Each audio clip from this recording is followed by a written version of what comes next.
Sabi ko niya doon, sabi ko, ingit na yung taong yun. Ang bango, feeling niya kamukha na si, ano eh, sino to? Si Billy Joe.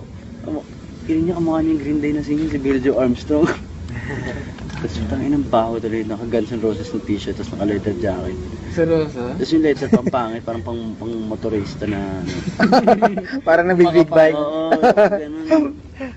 Tapos tawa kami, tangin naman to. Tapos ito na, nag-take. Sabi ko, text na lang ito mamaya. Pag uwi ko, may nahanap ko phone. Asan phone ko? Sagot sumi, wala pa. Di ba? Tangin na naman. Pati si Ritsumi nandito nun. Alam mo na si Ritsumi dito? Ah. Dalawang araw sila Royo dito eh. Din ba yun ng bagyo?